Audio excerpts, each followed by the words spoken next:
In this video, we're going to take a look at the Sylvan Arms Gen 3 folding stock adapter.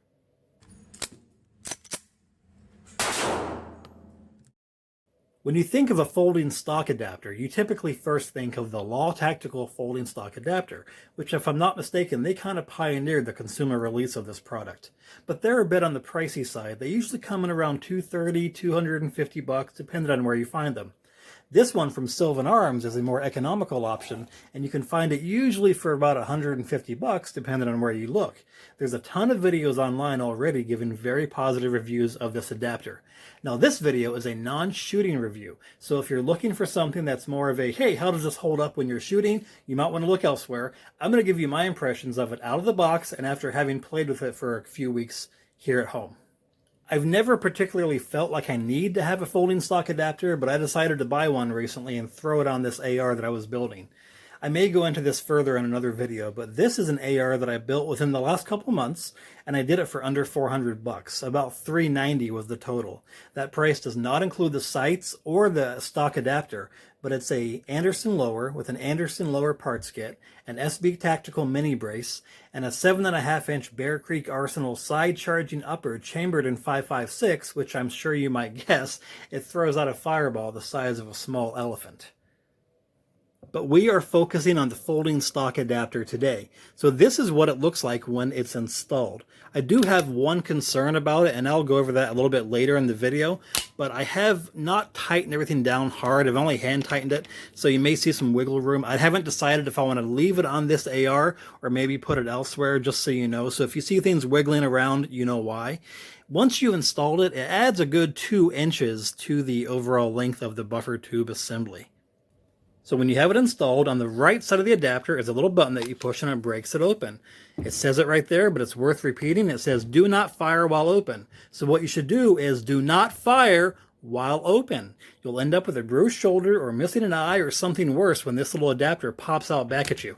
So on the left side where you have your buffer tube, you have your buffer spring and buffer just like normal. And on the right side, there's a little adapter that goes right back into your bolt carrier. You try to get that out. Actually, it stops. It doesn't come all the way out because there's a little catch right there. To get that catch to open, you push the same button that you used to open the hinge, and it all kind of pops out. So this is the little adapter piece that goes into your bolt carrier. It's held on with a couple of rubber gaskets, and it fits right back into your bolt carrier just like that. Go normal. Once this thing's closed up, and once I get it back in focus, this thing will cycle just like normal, as if you didn't have the folding stock adapter on there. Now, the one concern that I do have about this are the little ball bearings that you see right there. Like I said earlier, I haven't actually test fired this thing yet, but I've opened and closed it about 100 times in prep for this video. You can see a little wear there right where the ball bearings are, and that's not my concern. I don't care about that. That's to be expected. The ball bearings ride right along the curve as you open and close it. My concern is once you've closed it, you can see it a little bit better.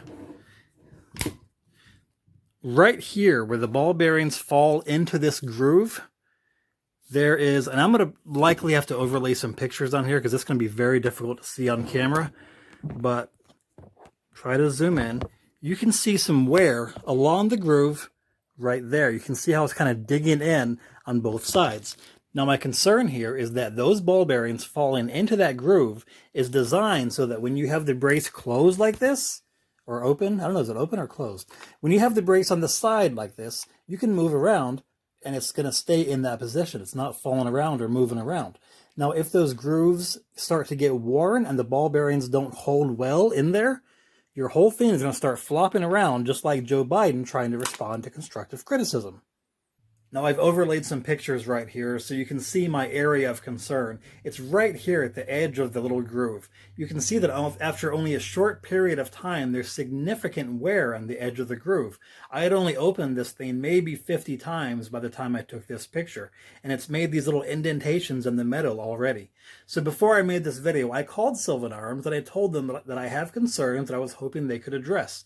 They gave me an email address where I can send pictures and my concerns, and I sent them an email 3 weeks ago, but I haven't received a response. So I'm not sure if they're going to get back to me at all. This is something of concern to me, so I just thought I would point it out. Other than that one issue, it appears to be well constructed, and I'll just kind of give a 360 view of it as I do some talking here. It appears to be well constructed. I've seen a number of videos online that talk about how much they love this and how durable this little guy is and the strength of it. So I don't know if I can recommend it yet, but it's definitely, for 150 bucks, it's on the cheaper end of what you can buy a folding stock adapter for. So I'm going to end this video a little bit differently than how I normally do, and I'm just going to